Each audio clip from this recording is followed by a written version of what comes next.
सत्तार भाई वो चींटियां मारने वाला पाउडर है? उन्होंने आते ही दुकानदार से सवाल किया, जो इस वक्त हमारे लिए काली मिर्च तोड़ रहा था। जी बाजी, अभी लाया। वो हमारी काली मिर्चों को छोड़कर अंदरूनी हिस्से में चला गया और कुछ देर बाद कोपेक्स पाउडर के गोल डिब्बे को झाड़ता हुआ ले आया। ये है। अब्बा के माथे पर बल आ गए। अरे शाह साहब, ये बड़ा बेहतरीन पाउडर है। चींटियों को मारने के लिए मिनटों में चींटियों का खात्मा कर देता है और ये इंसानी सेहत के लिए मुज़र भी है। मैं तो अपनी पूरी दुकान में यही इस्तेमाल करता हूँ। अब्बा के इसरार पर सत्तार भाई की आंखों में पाउडर वालों का कमीशन लहराने लगा। हाँ वो तो ठीक है, मगर चींटियों को कोई मारता है भला? आखिर वो किसी का क्या बिगाड़ती हैं? अब्बा ने हैरानगी से हतून की जानब देखते हुए सवाल किया। तो क्या करूं अंकल, मैं तो परेशान हो गई हूँ इन चींटियों से। बच्चों वाला घर है मेरा। शौहर से कहा तो उन्होंने भी झाड़ पिला दी।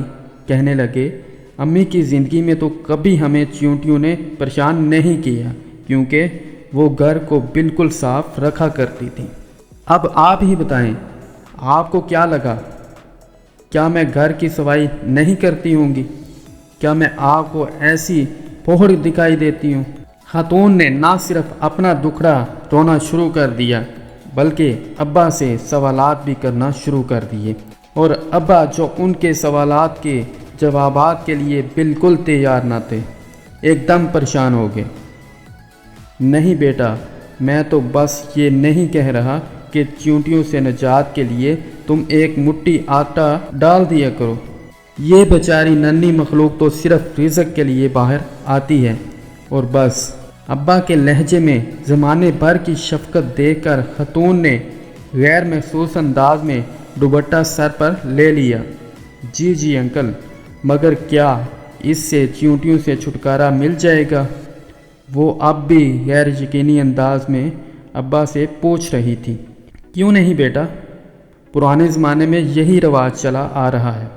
इधर घर में चींटियाँ नज़र आएँ और उधर बड़ी बूढ़ियों ने मुट्ठी भर आटा कोनों में डाल दिया। चींटियों से भी निजात और सदक़े की भी नेकी मुफ्त में। अब्बा हंसने लगे। खतून के चेहरे पर भी मुस्कुराहट आ गई। वो कुछ सोचते हुए कोपेक्स पाउडर वहीं काउंटर पर रख कर वापसी के लिए मुड़ गईं और सत्तार भाई ने अब्बा को खुशमगीन निगाहों से देखते हुए काली मिर्चों को तोलना शुरू कर दिया। अब्बा, तुमने सत्तार भाई की दुकानदारी ख़राब कर दी। वापसी पर मैंने अब्बा से हंसते हुए कहा, नहीं बेटा, ये बात नहीं। हमारे घरों से बरकतें इसीलिए उठ गई हैं। लोग अल्लाह ताला की मखलूक का ख्याल रखना भूल चुके हैं। पहले किसी के घर के सामने कुत्ता भी आकर बैठ जाता तो घर की ख़वातीन उसके सामने भी कुछ ना कुछ बचा कुचा सालन रोटी रख दिया करती थी, मगर अब ऐसा नहीं होता, क्योंकि अब रोटियां भी गिन कर पकाई जाती हैं। बरकतें कहाँ से आएंगी फिर? इस कौम पर बम ना गिरें, सलसले ना आए, सैलाब ना आए तो और क्या हो? अब्बा तासफ के इजहार के साथ साथ मुझे आसान ज़िंदगी के गुर समझाने की कोशिश भी कर रहे थे। अरसा गुज़र गया, मैं भी इस वाक़ये को भूल गया। फिर एक दिन बड़े भाईजान के यहाँ जाना हुआ। अभी डोरबेल बजाने ही लगा था कि चिड़ियों के झुंड के उड़ने की ज़ोरदार आवाज़ कानों में पड़ी। चौंक कर ऊपर देखा तो पता चला कि मेन गेट के दोनों जानब मट्टी के कुंडे रखे हुए हैं और इन कुंडों से चंद लम्हे कबल यकीनन वो चिड़ियाँ दाना चुग रही थीं और अब मेरी आमद से डर कर उन्होंने उड़ान भरी थी, मगर अभी भी वो उड़कर दूर नहीं गई थीं, बल्कि ऊपरी मंडेर पर इधर उधर फुदक कर मेरे जाने का इंतज़ार कर रही थी। भतीजी ने दरवाज़ा खोला तो मैं अंदर दाखिल हो गया। ये क्या, इतनी सारी चिड़ियाँ? मैंने सलाम के बाद खुशगवार हैरत से भाभी से पूछा, जो किचन की खिड़की से खाना पकाते हुए मुझे देखकर मुस्कुरा रही थी। तुम्हारे भाईजान ने रखे हैं ये कुंडे लाकर चिड़ियों के दाने के लिए। वो मैंने खेज अंदाज में बड़ी भतीजी को देखकर मुस्कुराई तो मुझे अजनबा सा महसूस हुआ। शाम को भाईजान आए तो मुझसे रहा ना गया। भाईजान, ये चिड़ियों के दाना रखने की कोई ख़ास वजह क्या है? नहीं, बस ऐसे ही। अच्छा होता है, सदका देते रहना चाहिए। भाईजान ने आहिस्ता से समझाया, ये बहुत ज़रूरी होता है, ख़ुसूसन जिस घर में बेटियां हों।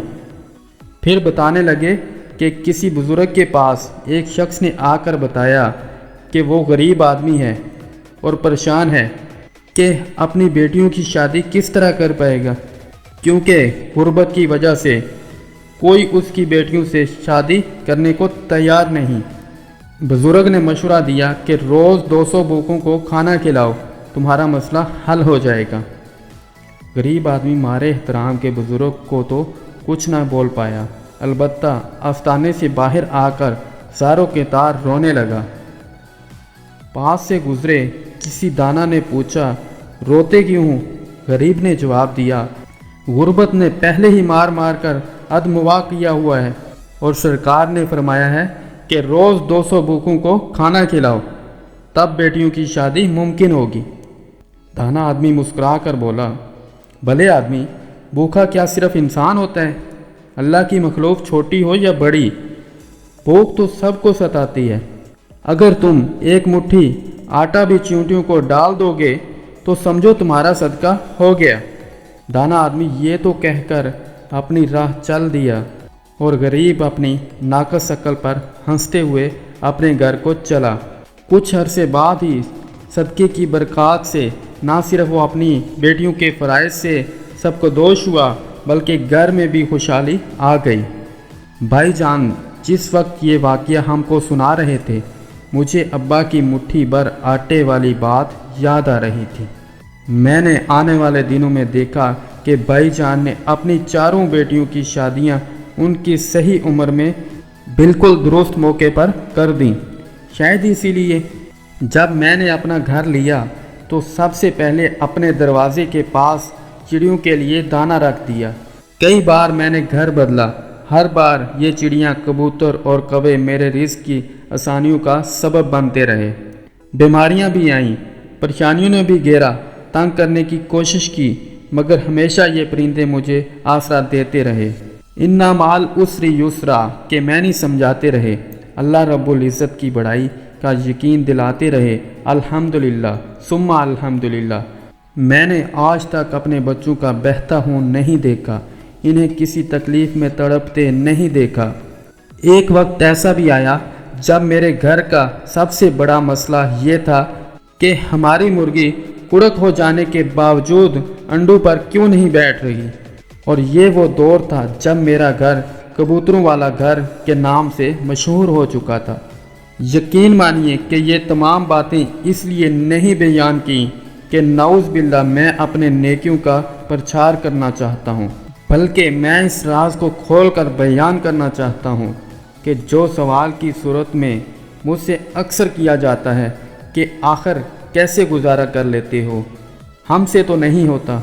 मैंने अपनी ज़िंदगी को इसी नन्ही मखलूक की खिदमत करके आसान बनाया है। तमाम बढ़ाइयाँ उस रब के लिए जिसने मुझे इस काबिल बनाया, मैं ये कर सकूं। अल्लाह हम सब को सदक़ात की तौफ़ीक़ अता फ़रमाए, आमीन। प्यारे दोस्तों, अच्छी बात फैलाना भी सदका है। तो आपको ये वीडियो पसंद आई है तो इसको लाइक कर दें और अपने प्यारे दोस्तों के साथ शेयर कर दें। बहुत शुक्रिया।